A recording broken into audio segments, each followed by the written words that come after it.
विषयाचं नाव आहे धार. धार शब्द उच्चारताच नजरेसमोर येतो धारेचा कडकपणा, धारेचा करारीपणा आणि एक घाव दोन तुकडे करण्याची सरळ सोट वृत्ती. तसं पाहिलं तर ही धार अतिशय महत्त्वाची आणि तितकीच आवश्यकही. तुम्हीच सांगा, जर सुरीला, चाकूला, विळीला, कोयत्याला धार नसेल किंवा थोड्या कमी प्रमाणात असेल तर आपले हाती घेतलेले कापण्याचे काम चांगल्या प्रकारे होईल का? तर निश्चितच नाही. शिवाय कमी धारेमुळे आपला अमूल्य वेळ वाया जाईल ते वेगळंच. म्हणजेच काय, या सर्व साधनांना हवी असते ती चांगली धार. तसंच तरच त्यांचा उपयोग चांगल्या प्रकारे होऊ शकतो. वेळेवर जर या हत्यारांची धार नाही करून घेतली तर एका कोपऱ्यात पडून राहण्याखेरीज त्यांचा काहीच उपयोग होत नाही. नाईलाजाने का होईना त्यांची रवानगी अडगळीत करावी लागते, एवढं मात्र खरं. हे झालं हत्यारांचं. तेच थोड्याफार प्रमाणात माणसांचंही. गोंधळात का पडला तेवढे? माणसं ही वस्तू नसली तरी हत्यारांपेक्षा माणसाकडे एक मौल्यवान देणगी आहे, ती म्हणजे वाचाशक्ती. या वाचाशक्तीला एवढे मोठे स्थान आहे की क्षणात ती या वाचाशक्तीने दुसऱ्याला आपलं करू शकते, मन जिंकू शकते, आयुष्य आनंदाने जगू शकते. पण जरा का चूक झाली, जीभ घसरली तर अनर्थ झालाच म्हणून समजा. प्रत्येक व्यक्तीच्या बोलण्याची एक ढब, एक पद्धत असते. बोलण्याची जरब असते. एखादा अगदी मोजकंच बोलेल, सूचना देईल, हुकूम करेल, पण त्याला नकार देण्याची, नाही म्हणण्याची कुणाची हिंमत नसते. त्या व्यक्तीच्या बोलण्याला एक धार असते, म्हणजेच शब्दात जरब असते, कडकपणा असतो की ते नाही म्हणताना तीनदा विचार करावा लागतो. त्यामागील कारणही तसे असते. नाही म्हटलं, विरोध दाखवला तर होणारे परिणामही समोर दिसत असतात.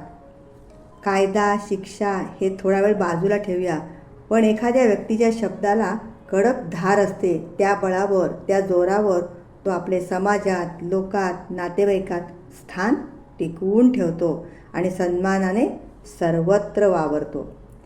या उलट काही व्यक्ती समंजस, शांतताप्रेमी, क्षमाशील असतात.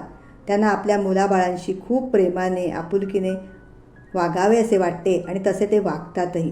चुकले तर काय परिणाम होतील हे समजावून सांगतात. त्यामुळे घरातले वातावरण प्रेमळ, आनंदी राहते. पण मोठ्या माणसांचा हवा असलेला धाक कमी होतो. कधीही शब्दांची धार इतकी कमी पडते की तिच्याकडे सोयीस्करपणे दुर्लक्ष केले जाते. मुलं बाळं आपल्या आईवडिलांना, समोरच्या व्यक्तीला गृहीत धरतात आणि मर्यादा कधी कधी ओलांडली जाते. चलता है म्हणत केलेला कानाडोळा कधी कधी महाग पडतो.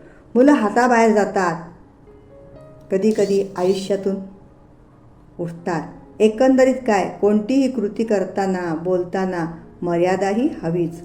बोलणं, चालणं, सांगणं, समजावणं हे करताना त्याच्या पाठोपाठ हातात हात घालून येणाऱ्या परिणामांचाही नक्कीच विचार करायला हवा. सारं मर्यादित हवं, नाहीतर अति तिथे माती व्हायला वेळ लागत नाही. धार एवढीच हवी जी दोन विचारांना, दोन घटनांना अलिप्त करेल. आपले इप्सित साध्य पण कुणालाही न दुखवता, कुणालाही इजा न करता करेल. गेलेला बाण जसा परत येत नाही त्याप्रमाणे एकदा गेलेला शब्द, मग तो रागाचा, लोभाचा, द्वेषाचा किंवा कुणालाही कमी लेखण्याचा, अपमानित करण्याचा असेल तर चांगले संबंध दुरावतात, बिघडतात आणि कायमचा अबोला धरला जातो. योग्य विचाराने, योग्य आचरण करीत शब्दांची धार अगदी योग्य प्रमाण ठेवली तर तिच्या कृतीचा सन्मान होईल. नजरेच्या इशाऱ्याने समोरच्या व्यक्तीला काय म्हणायचं आहे ते कळू शकते. ती नजरेची धार. जशी शब्दांची धार तशी अजूनही महत्त्वाची धार म्हणजे नजरेची ही धार. शब्दात व्यक्त न होता केवळ नजरेच्या कटाक्षाने माणूस सारं काही सांगून जातो. धार तसं पाहिलं तर एकंदरीत घातकच. धारेचा उपयोग किती आणि कशा प्रकारे करून घ्यायचा आणि त्यापासून आपले काम कसे फत्ते करून घ्यायचे हे प्रत्येक व्यक्तीवर अवलंबून असते. समजून उमजून धारेचा उपयोग करून घेतला तर त्याचा नक्कीच फायदा होईल.